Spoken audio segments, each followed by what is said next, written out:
want to like slow that down at all. I mean, you've been playing so well with a character. You are brimming with so much momentum that I don't think you'd really want to come off it. And I think that's exactly what we're seeing here. As of course, Andres does lock in that Terry, at least for now. Going up against Quik, this is your losers final set. Winner of this will of course meet Big Boss in that grand finals. This is literally all to play for.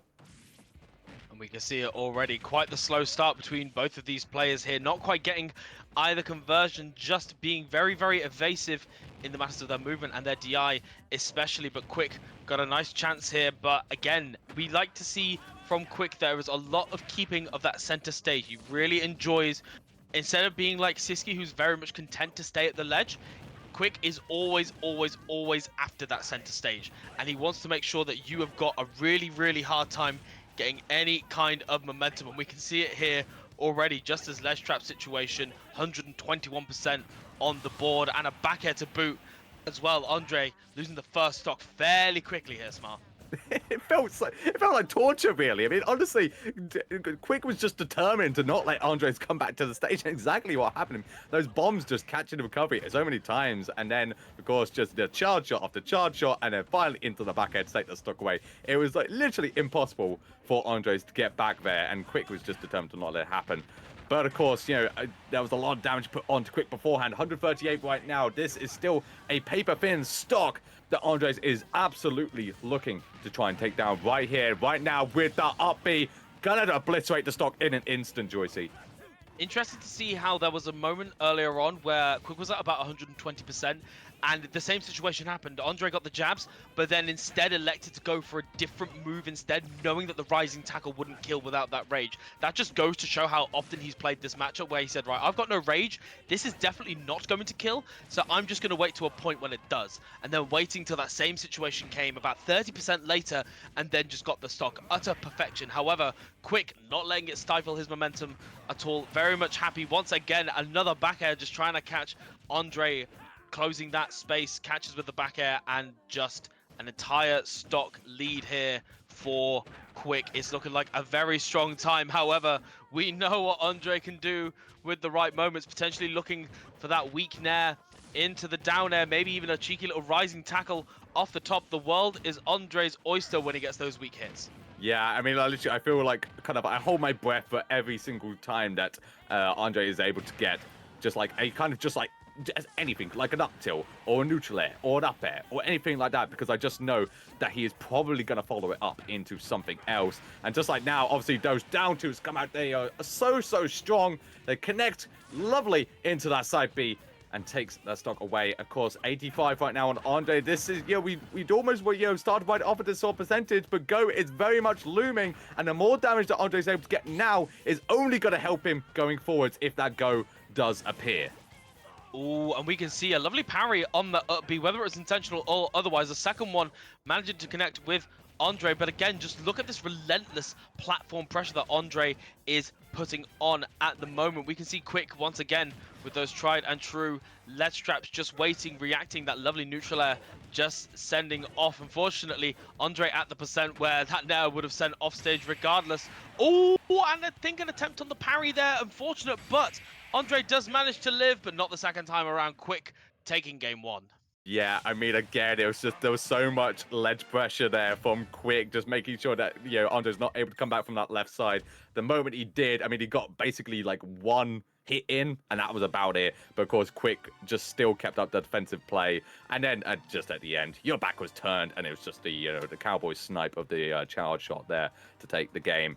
Quik, honestly, I really appreciate that, like how defensively he played that. It really feels like he capitalized so much on the ledge, especially like was determined, as we said, to just make sure Andres never came back at all. And if he did, well, you probably met about 40% from just the bombs or whatever, really.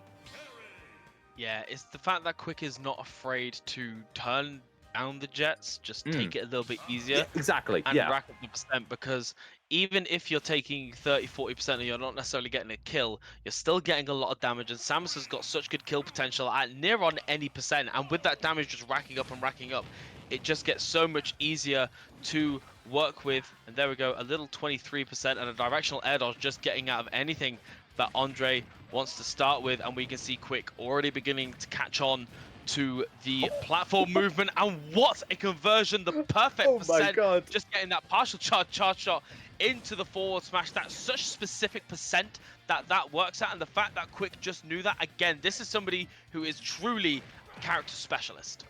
I mean, Quik is determined to get this run back with a big boss, no matter what. That's such an opener there from Quik to get that stock instantly within like 30 seconds of the game started. And of course, the momentum hasn't really slowed down since, Joyce. There's a lot of damage being tacked on. You can see Andres is fighting back, trying to connect as many hits as he can. Does land that back air, but still not enough. Jumping over the charge shot as well. Quik, getting back to the stage, returning to that center position. And now Andres, it feels like he's kind of just pressing buttons a lot into Quik's face, and this defensive play that we are seeing from Quik is really just working out very, very well for me. Like, he's probably not going to really leave from this right side here. He's going to just keep up those charge shots, wait for Andres to charge in, and then just immediately retaliate with either something like the bombs, to retreat a little bit more, or those up Bs out of shield, as we've been seeing. And then, of course, you can just land like a back air, send them off to the stage, and this is where the whole kind of circus ride begins again. It's so hard because against a character like Samus, who can have that quite set game plan, it's so easy to play in that really preemptive style. However, you've got to be ready for that every day of the week, and just holding it a little bit longer just to say, I want you to feel this forward smash. I want you to feel it in your bones, because it's going to hurt. And now Go is on the table as well. The neutral air nearly killing from all the way across the other side of the stage, and unfortunately Andre going a little bit too low there, but certainly Quik able to play in this preemptive style and then wait out what Andre wants to go for. It's so good. That immediate change of pace really throws Andre for a loop, and I think it's something that, Siski seems to have that quite big game plan, and I think Quik is very good at just waiting for those reactions. Yeah, absolutely. I mean, it's kind of as you say, like, the fact that Quik has been changing up so often, like we've been seeing the aggression, we've been seeing the defense from him, like especially at the ledge, there has been a lot of aggressive plays, and even now, actually, we're seeing this kind of immediate change up again. Those are some big parries there from Andresfn to get that Buster Wolf out, but it's not going to take the stock, and instead, Quik is just going to return fire with a big old boot to the face there. We're going 2-0 up in this losers finals. I'm so blown away by that double parry on the nair. That's an 80 set nair. That's an 80 set parry. That is you played this matchup so damn much that you're willing to parry multi-hit moves and parry every single damn one of them. Unfortunately, it wasn't enough, but oh my goodness, just that was the knowledge shining through there. Like, even if I lose this game, just know what I could do. Know what I have. Know how much knowledge I have. Do you know how often I've fought Samus? Think about what could have happened if I wasn't getting beat right now. Yeah, imagine what could happen. But it is worth mentioning the fact that, again, we did bring up the Ryu a little bit earlier on. It has come out against Siski. It was the only character to fight Siski and was successful in doing so. Yeah. But whether that momentum, I feel like that momentum that Andre has had going into this set has firmly been stifled. There is no momentum left. There is nothing on the plate of Andre. Whereas potentially the Ryu coming out at this point, a reverse 3-0 is going to be a tall order regardless of the character.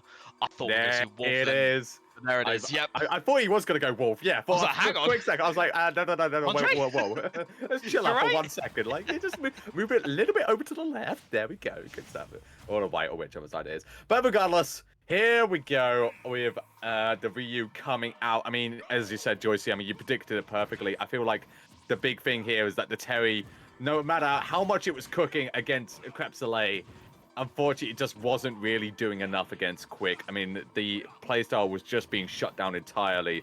So we're going to go for the slightly slower, bulkier character in this Ryu and see how that one works out. As you pointed out, it was the only character used against Siski. So maybe this is the answer for Quik here. For Andres even. Immediately what I'm noticing is having that neutral B ready and available just to exert that pressure on charging charge shot without necessarily giving up that stage control. With Terry, although he was extremely good with it, it was relying a lot more on platform movement. Ooh, hang on. little bit of a cheeky grab release there. Haven't seen that for a while. That's that brawl tech coming in, just going for those grab releases into options.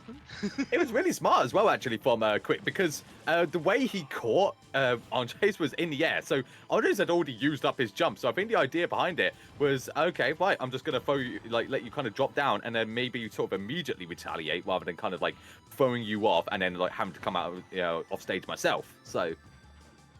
No, stunning. It didn't quite work in the way that he wanted, but certainly it's, again, another option that Quik has got ready and available. And it just goes to show how seasoned these players are, right? And unfortunately, a charge shot, no matter how seasoned you are, charge shot still hurts as much as it ever does when you get hit at 145%. But of course, ooh, bit of an optimistic attempt there, and you're going to take 29 at least from this. Oh, and a shield break. Right, what have you got here, Quik?